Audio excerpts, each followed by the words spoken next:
Assalamualaikum warahmatullahi wabarakatuh.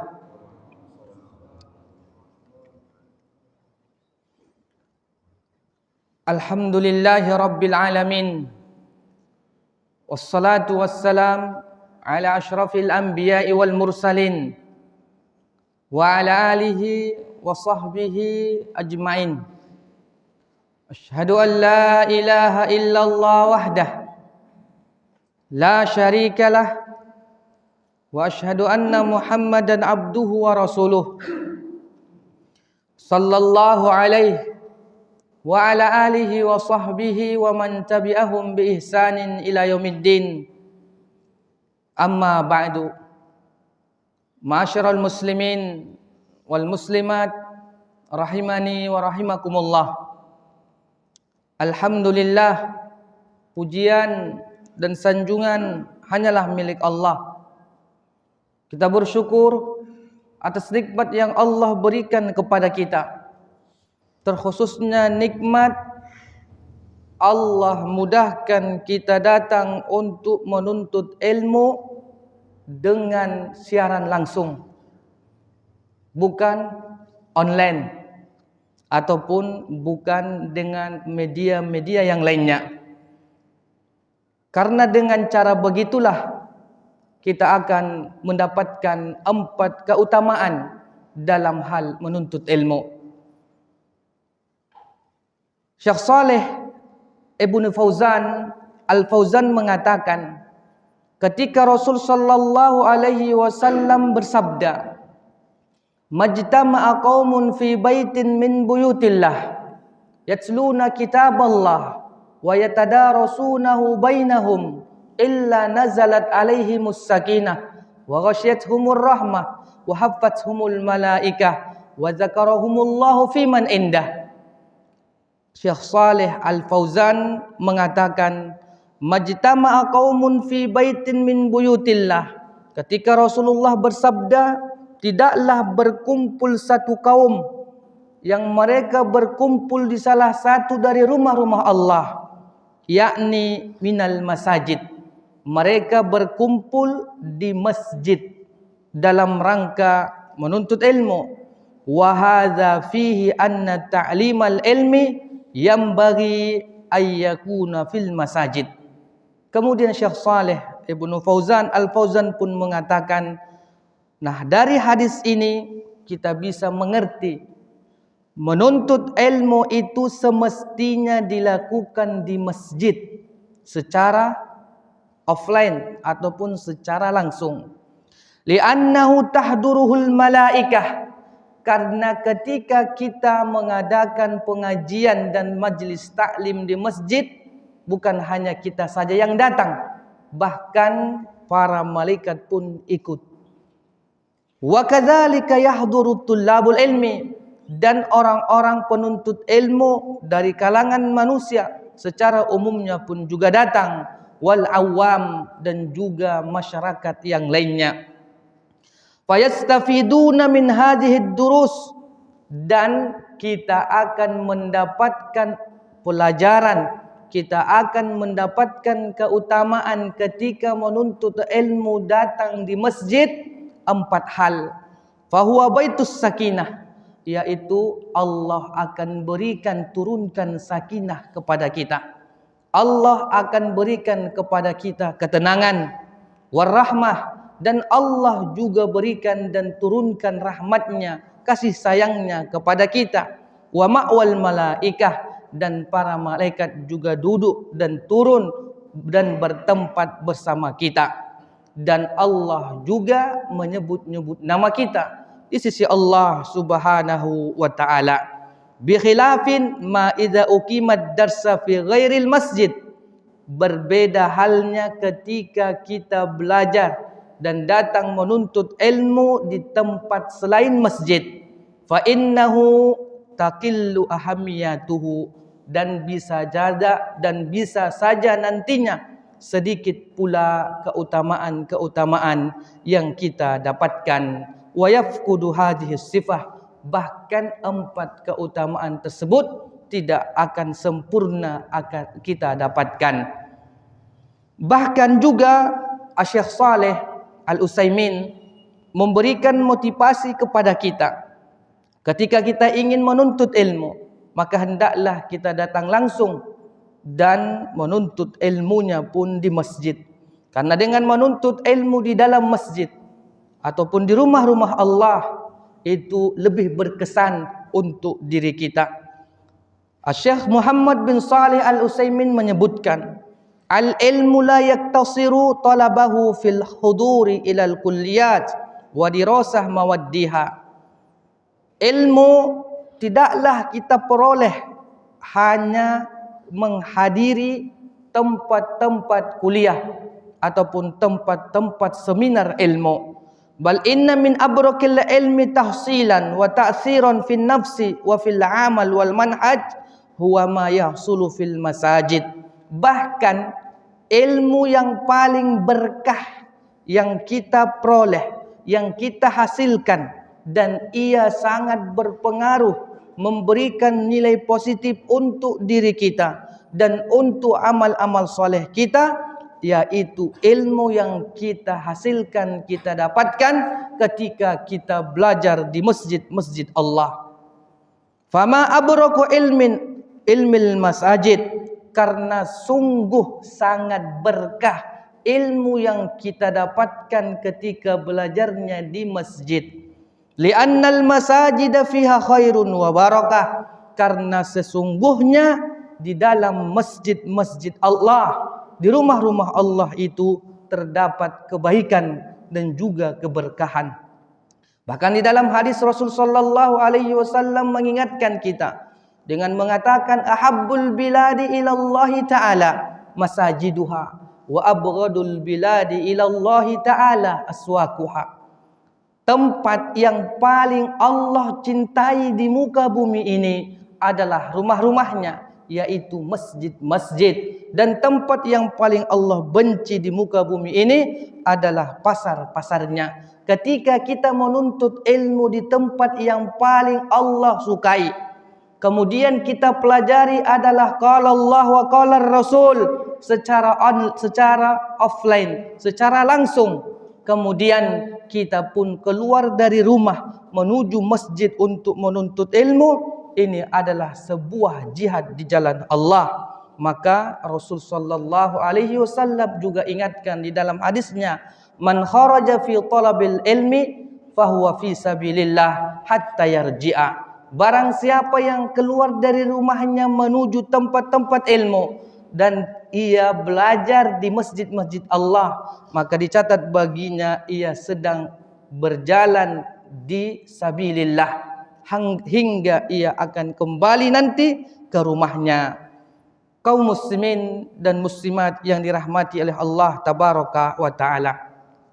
Kemudian kita juga tidak lupa untuk terus memperbanyak salawat dan salam kita kepada baginda Rasul Muhammad sallallahu alaihi wasallam, karena Rasul sallallahu alaihi wasallam memotivasi kita kalau ingin belajar ilmu langsung datang ke taman-taman sorga.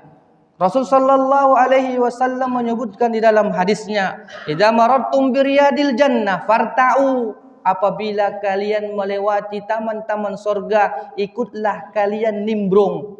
Bukan Rasulullah katakan nanti rekamannya kasihkan samaku, nanti live streamingnya nanti aku buka lagi. Tapi Rasulullah mengatakan dan menganjurkan farta'u, hendaklah kita ikut nimbrung di taman-taman sorga tersebut. Wa qalu wa ma riyadul jannah, kemudian para sahabat pun bertanya, apa itu taman-taman sorga? Qala hilaqatuz zikir, yaitu tempat-tempat zikir, halaqah-halaqah ilmu dan majlis-majlis ilmu. Dan juga Syekh Muhammad bin Salih Al-Utsaimin mengatakan kepada kita, istima'ul insan lil mutakallim ma'a ru'yatihi iyyahu ablagu mimma idza sami'ahu min duni ru'yatihi.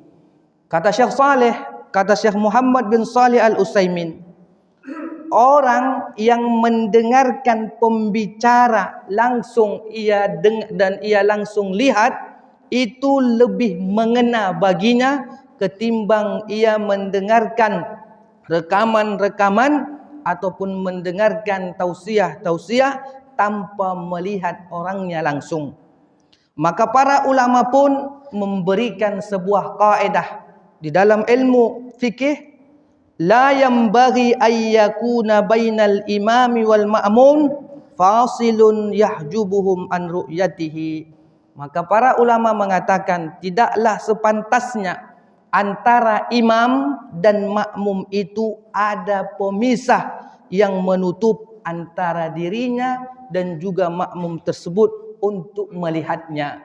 Inilah yang disebutkan oleh para ulama tentang keutamaan menuntut ilmu langsung datang, karena tidak mungkin imam di masjid kemudian makmumnya di rumah, dan terjadilah nanti fasil, adanya pemisah dan kurang pas.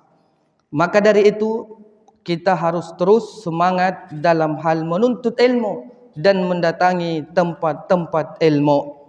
Kaum muslimin dan muslimat yang dirahmati oleh Allah tabaraka wa taala, pada pagi yang berbahagia ini insyaallah kita akan melanjutkan pembahasan kita pada kitab Qawaid Qur'aniyah yang memuat 50 kaidah yang diambil dari Al-Quran dan bermanfaat untuk jiwa kita, untuk diri kita dan juga kehidupan kita.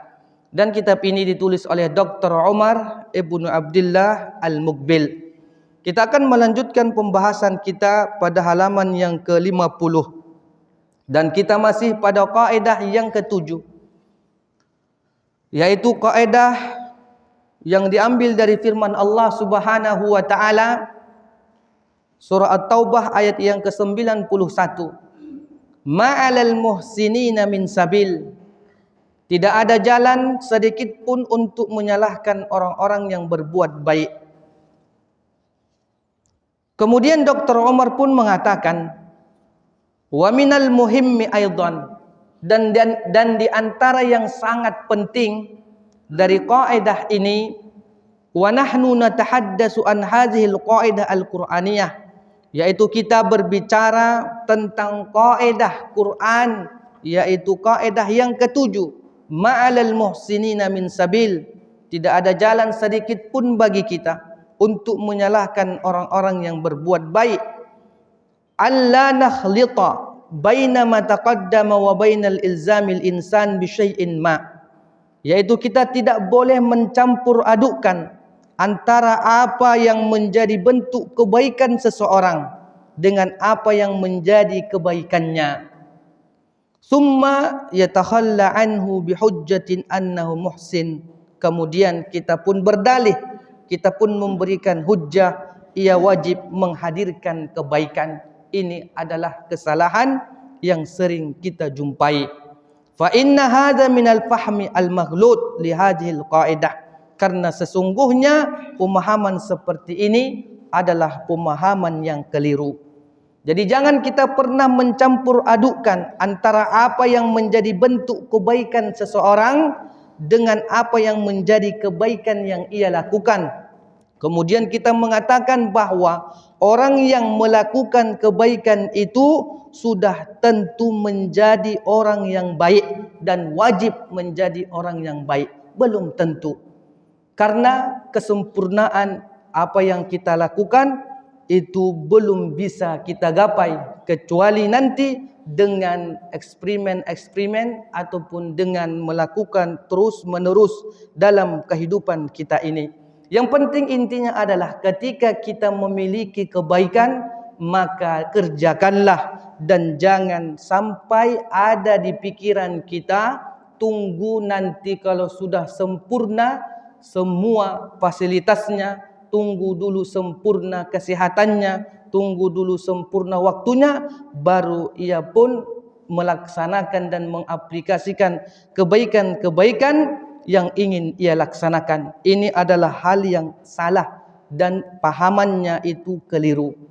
Karena Rasul sallallahu alaihi wasallam telah menjelaskan kepada kita, ketika kita memiliki niat yang baik dan kita tidak mampu untuk mengamalkannya atau belum bisa mengamalkannya 100%, atau ketika kita mengamalkannya masih belum sempurna, itu telah Allah berikan untuknya ganjaran pahala yang sempurna. Apatah lagi nanti kalau kita memiliki niat baik, kemudian kita eksekusi dan sempurna pula pengeksekusiannya, maka Allah akan berikan berlipat-lipat pahalanya dan ganjarannya yang luar biasa. Hal ini ditegaskan oleh Rasul sallallahu alaihi wasallam di dalam hadisnya yang diriwayatkan oleh Imam Bukhari dan Muslim. Rasul sallallahu alaihi wasallam mengatakan, "Innallaha katabal hasanati was sayyiat." Sesungguhnya Allah itu mencatat kebaikan-kebaikan dan juga mencatat kejelekan dan keburukan-keburukan. Summa bayyana dzalik, kemudian Allah pun menjelaskan hal itu. Faman hamma bihasanatin falam ya'malha katabahallahu lahu indahu hasanatan kamilatan. Dan barang siapa yang memiliki tekad, barang siapa yang bertekad melakukan kebaikan-kebaikan, namun ia belum mampu mengamalkannya, maka sungguh Allah akan tetap mencatat dan memberikan kepadanya satu kebaikan yang sempurna. Allah akan berikan tetap pahala untuknya. Fa in huwa hamma biha wa amilaha katabahallahu lahu indahu asyra hasanatin ila sab'imi'ati di'fin ila at'afin kasirah. Dan barang siapa yang memiliki niat baik dan bertekad untuk melakukan kebaikan, dan ia mampu untuk mengamalkannya, ia mampu untuk mengeksekusinya, maka Allah akan catatkan untuknya sebuah pahala dan ganjaran kebaikan 10 hingga 700 kali lipat, dan kelipatannya itu berlipat-lipat banyaknya. Maka orang-orang yang memiliki hati baik, niat baik saja sudah diberikan ganjaran oleh Allah Subhanahu wa taala. Maka sebenarnya sangat aneh ketika kaum muslimin mereka meninggal dunia dan tidak mendapatkan surganya Allah Subhanahu wa taala. Karena ibadah-ibadah yang kita lakukan cukup banyak dan pahalanya Allah lipat-lipat gandakan untuk kita. Ya, karena disebabkan umur kita singkat dan perjalanan kita butuh bekal yang banyak. Maka di antara keutamaan umat Muhammad diberikan satu amal ibadah yang pahalanya berlipat-lipat. Kaum muslimin dan muslimat yang dirahmati oleh Allah Subhanahu wa taala, zalika annal insana qabla ay yaltazima biwa'di li tarfi akhar. Dan oleh sebab itulah bahwa manusia sebelum ia menunaikan dan melaksanakan sebuah tugasnya untuk hal-hal yang lain, fahuwa fi dairatil fadli wal ihsan, maka ia sudah dalam koridor kebaikan dan juga ihsan. Jadi apabila ada orang yang ingin menunaikan, ingin mengeksekusi sebuah tugas yang mulia, tugas yang baik, tugas yang bagus, maka sebenarnya ia sudah dalam lingkaran kebaikan dan juga lingkaran hal-hal yang ihsan. Maka jangan kita menyalahkan mereka. Lakin in iltazam bitanfidhi syai' wal qiyamu bih faqad intaqala ila dairatil wujub allazi yastahiqqu sahibuhul hisab wal itab. Akan tetapi apabila ia sudah menunaikan tugas tersebut dan juga melaksanakannya, maka sudah pindahlah wilayahnya untuk melakukan itu dalam perkara harus ia kerjakan, dan ia berhak juga mendapatkan penilaian-penilaian dan juga teguran-teguran kepada teguran-teguran dari orang lain. Nah, ketika kita memiliki niat baik dan niat baik tersebut kita laksanakan, kita aplikasikan maka ingatlah pasti nanti akan ada sebuah penilaian dan juga teguran dari orang lain, dan ini sudah tentu wajib akan kita dapatkan. Maka kita jangan juga berkecil hati apabila nanti adanya penilaian ataupun teguran dari orang lain dari apa yang kita laksanakan. Wala'alla mimma yuqarribu tasawwuri hadzal makna, dan mungkin untuk lebih mendekatkan pemahaman kita tentang hal itu, kita akan lihat seperti an-nazaru, yaitu kita bernazar. Fa innan nazara ilzamul mukallafi nafsahu bi syai'in lam yakun wajiban alaihi bi asli syara'. Sesungguhnya nazar itu adalah sebuah tekad seseorang untuk melakukan sesuatu, dan hal itu akan menjadi wajib baginya secara syariat. Ketika kita melakukan kebaikan, kemudian dengan menambahkan kalimat nazar, ini akan menjadi wajib bagi kita. Maka hati-hati. Kalau memang kita memiliki niat baik, jangan ditambah menjadi kewajiban dari niat baik tersebut. Karena ketika kita melakukan kebaikan, pahala saja sudah diberikan oleh Allah, walaupun nanti tidak mampu mengamalkannya. Jangan nanti ketika kita memiliki niat baik dan dinimbrung atau ditambahkan dengan nazar, maka nazar ini bisa nanti menjadi kewajiban bagi kita. Dan apabila tidak kita laksanakan nazar tersebut, kita bisa mendapatkan hukuman dan juga harus melepaskan diri dari hal tersebut. Kaman yanzuru ayyatasaddaqu bi alfi riyal. Seperti ada orang yang dia berniat, ditambah pula niatnya dengan nazar untuk bersedekah 1000 rial. Fahadha qabla nazrihi la yalzamuhu ayyatasaddaqa walau bi riyalin wahid. Dan ini sebelumnya, ketika ia memiliki niat tetapi dia tidak bernazar, maka hal ini tidaklah wajib untuk ia tunaikan. Walaupun hanya 1 rial saja pun tidak wajib baginya bersedekah. Tetapi ketika kita sudah bernazar, ana ingin bernazar misalnya akan memberikan sedekah sekian, maka kebaikan awal kita itu pada dasarnya tidaklah menuntut kita untuk melaksanakannya, tapi karena kita menazarkannya, hal itu menjadi wajib bagi kita.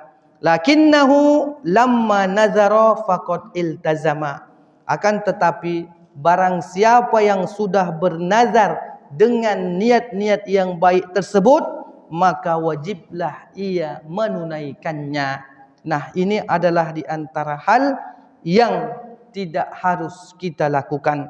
Karena orang-orang yang memiliki niat tekad saja sudah Allah berikan ganjaran kebaikan padanya. Yang mana kita itu hendaklah menjadi orang-orang yang membuka kebaikan-kebaikan juga mendapatkan pahala-pahala yang luar biasa. Jangan sempat menjadikan diri ini terikat dengan nazar, dan nazar itu wajib kita tunaikan. Dan Islam tidaklah menyuruh kita untuk bernazar hanya dengan melakukan niat-niat kebaikan yang ada pada diri kita. Fa wajaba alaihil wafa, maka orang yang sudah bernazar, maka wajiblah ia memenuhinya. Kalau tidak ia penuhi, maka ia harus nanti membayar kafarah atas nazar yang ia lakukan tersebut. Yang intinya adalah bahwa kaedah yang ke-7 ini mengatakan kepada kita, tidak ada alasan bagi kita untuk menyalahkan orang yang berbuat baik. Tapi kebaikan-kebaikan yang ada pada diri kita, jangan sempat kita buat kebaikan itu menjadi kewajiban untuk kita laksanakan.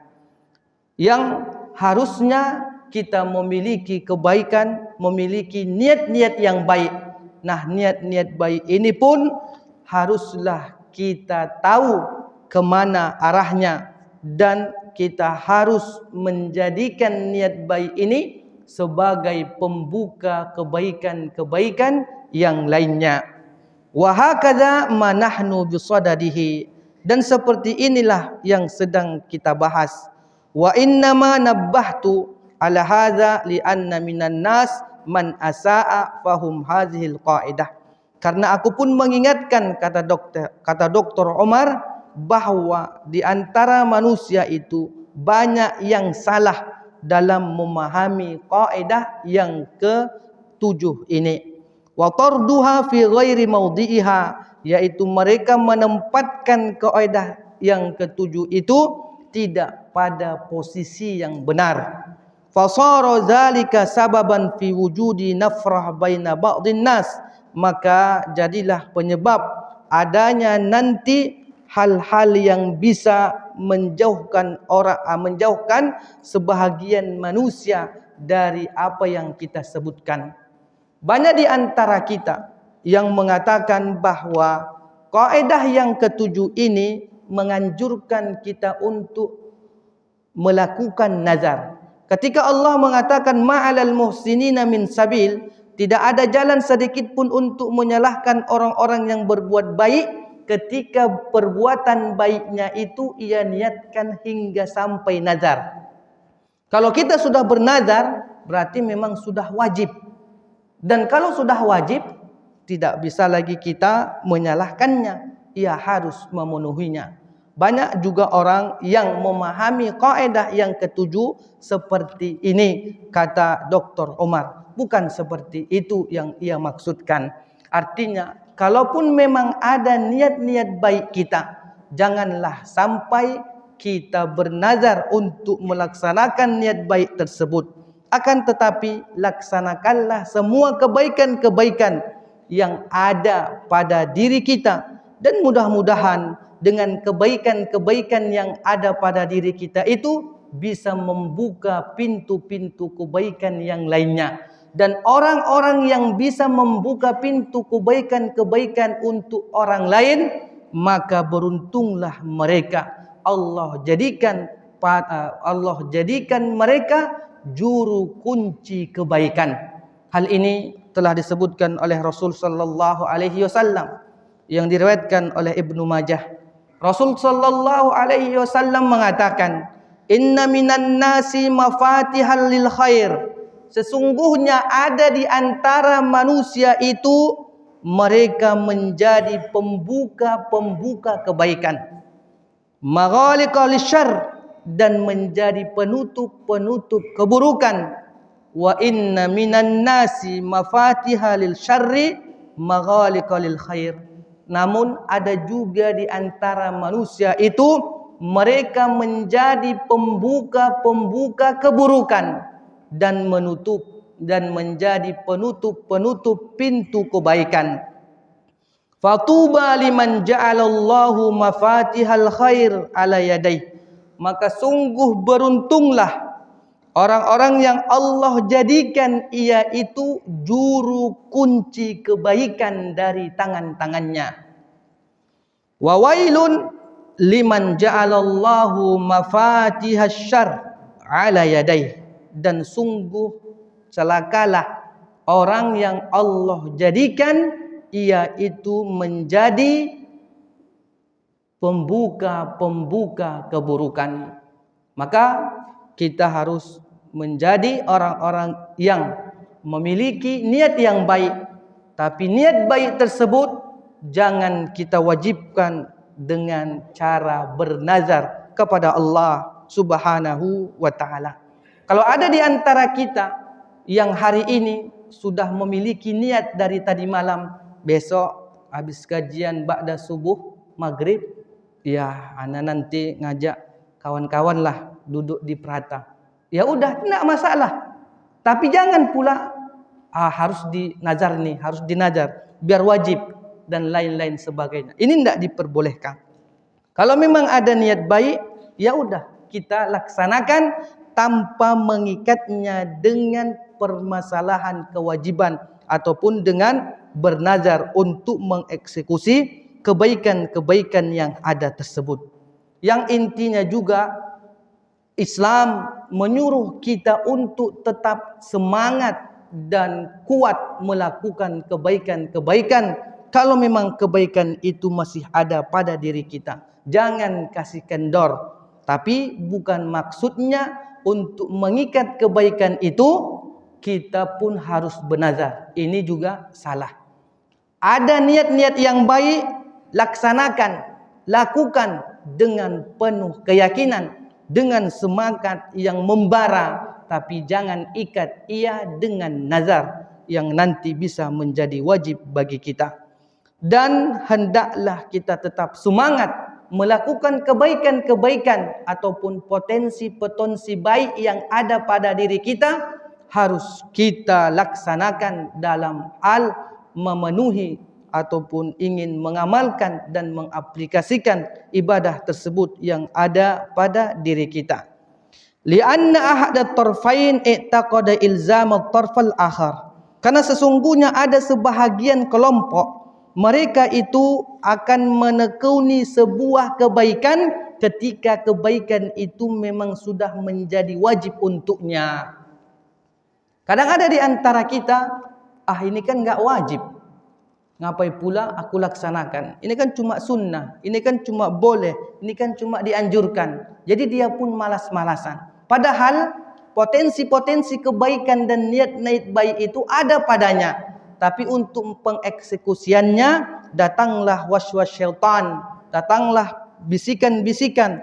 Ngapain juga ente melaksanakan kebaikan tersebut? Kan toh bukan dia wajib. Maka datang pula lah ada orang-orang sebahagian mengatakan, ya udah supaya bisa engkau melakukan kebaikan itu, niatkan juga sebagai nazar harus terpenuhi. Ini ada sebahagian di antara kita. Ya, misalnya banyak di antara kita kalau dulu musim-musim ujian nasional atau UN, ya banyak di antara kita yang nanti kalau anakku lulus ini, kita nyembelih kambing lah, nyembelih ayam lah, ini dan itu. Nah, takut kita tidak lulus dengan ini dan itu, kita pun melakukan nazar. Padahal nazar tersebut sangat berat untuk kita penuhi. Tapi itulah niat kita. Agar niat tersebut terlaksana, kita kuncilah ia dengan nazar. Ini juga salah dalam pandangan Islam. Bukan seperti itu. Yang intinya Islam menyuruh kita tetap semangat melakukan hal-hal yang bermanfaat. Dan jangan diikat dengan atau menjadikan yang awalnya itu adalah sunnah, yang awalnya itu adalah mubah, menjadi wajib disebabkan nazar yang kita miliki. Orang-orang yang beriman tetap kuat, tetap semangat melaksanakan kebaikan-kebaikan yang ada pada dirinya. Dan orang-orang yang kuat, orang-orang yang tetap semangat melakukan kebaikan, mereka adalah orang-orang yang paling dicintai oleh Allah. Ia memiliki niat baik dan niat baiknya ia tidak ikatkan kepada nazar, itu adalah termasuk orang yang paling Allah cintai. Hal ini telah disebutkan oleh Rasul sallallahu alaihi wasallam di dalam sebuah hadisnya yang diriwayatkan oleh Imam Muslim. Rasul sallallahu alaihi wasallam mengatakan, "Al-mu'minu al-qawiyyu khairun wa ahabbu ila Allah minal mu'min ad-dha'if." Mukmin yang kuat itu lebih Allah sukai dan adalah orang yang paling baik. Mukmin yang kuat adalah mukmin itu sangat-sangat Allah sukai dibandingkan dengan mukmin yang lemah, mukmin yang tidak berdaya. Wa fi kullin khairun, tapi untuk setiap hal itu juga memiliki kebaikan. Kalau kita saat ini belum menjadi mukmin yang kuat, saat ini kita menjadi mukmin yang lemah, itu pun ada juga kebaikan padanya. Di sini Rasulullah ingin membandingkan kepada kita orang mukmin yang kuat itu lebih baik dan lebih dicintai Allah dibandingkan mukmin yang lemah, mukmin yang tidak kuat. Dan di antara kedua itu ada juga kebaikan kepada mereka. Jangan pula nanti karena kita orang miskin kita katakan, aduh kayak mana nih, berarti lemah ini lemah itu. Dan kebaikan-kebaikan kepada orang miskin juga banyak, dan di dalam hadis-hadis juga banyak. Dan orang-orang yang juga tidak memiliki ilmu juga jangan merasa lemah, karena ini adalah perumpamaan sebagai motivasi yang Rasulullah berikan kepada kita. Mukmin yang kuat itu lebih baik dan lebih dicintai oleh Allah dibandingkan kalau ada mukmin yang ia lemah. Tapi pada setiap itu semua ada kebaikan kepada mereka. Ihris ala ma yanfa'uka, maka tetaplah semangat melakukan kebaikan-kebaikan, tetaplah semangat melakukan apa-apa yang bermanfaat untuk diri kita. Jangan nanti ada niat tetapi tidak melakukannya. Wasta'in billah, dan ingatlah ketika kita melakukan kebaikan jangan lupa minta tolong dulu kepada Allah Subhanahu wa taala. Ya Allah, aku memiliki niat baik, maka bantulah untuk melaksanakannya. Wala ta'jiz, dan janganlah kita pernah merasa lemah dalam kehidupan ini untuk mengeksekusi kebaikan-kebaikan yang ada pada diri kita. Tapi jangan pula niat baiknya, nanti besok hari Ahad pagi aku datang kajian kemudian tidur. Wah, ini enggak juga, enggak jelas juga nih. Ini niatnya ini udah memang lemah. Enggak juga seperti itu. Kemudian Rasulullah pun melanjutkan agar kita lebih memahami makna mukmin yang kuat. Kata Rasul, wa in asabaka syai'un, dan jikalau ada yang menimpamu sesuatu musibah, fala taqul law anni fa'altu kana kadza wa kadza. Kalaulah seandainya, dan janganlah kita mengatakan kalaulah seandainya aku melakukan ini, sudah tentu tidak akan terjadi begini dan begitu.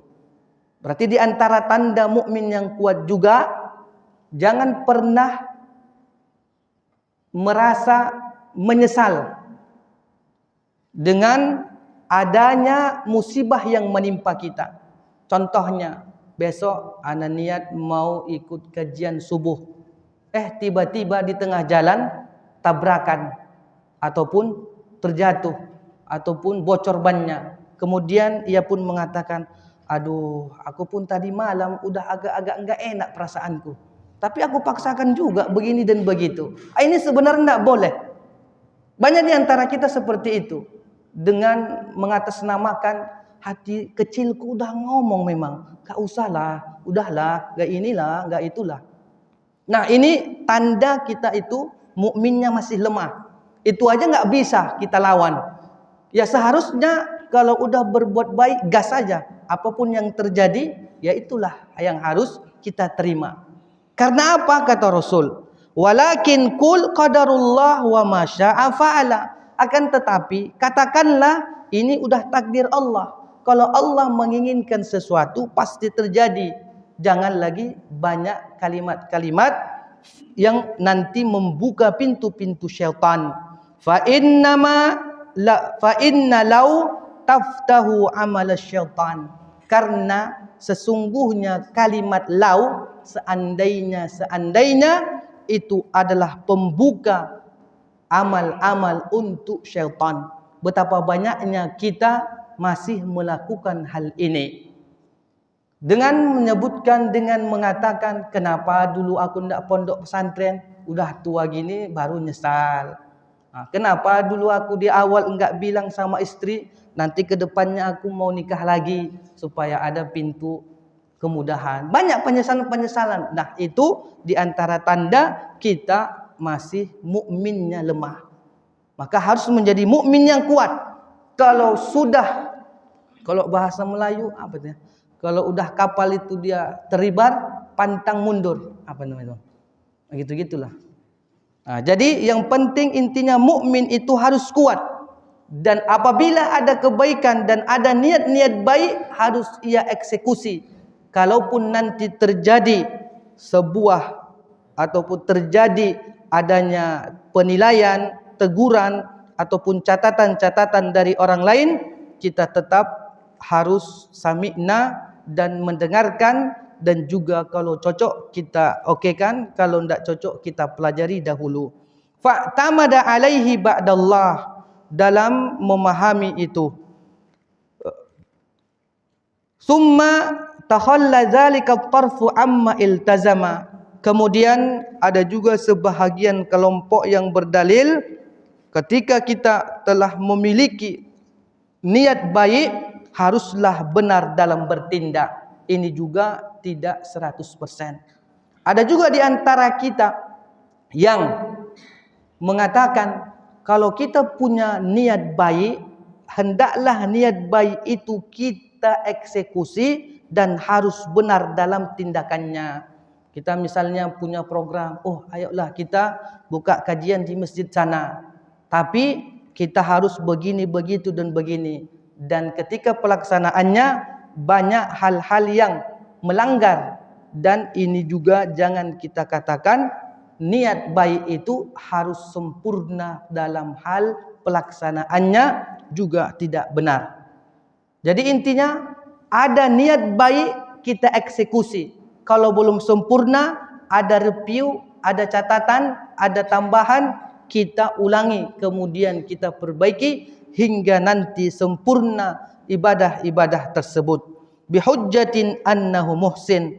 Karena orang-orang yang selalu mengatakan dan berdalih, ketika kita memiliki niat baik, haruslah benar dalam tindakannya dengan mengatakan annahu muhsin, engkau kan udah menjadi orang baik. Dalam bahasa lainnya kita mengatakan, ustadz itu kan masih tetap manusia. Ustadz itu kan bukan malaikat. Jadi kalau ada kesalahan-kesalahan dari ustadz tersebut, ya jangan kita mengatakan, dia kan orang baik.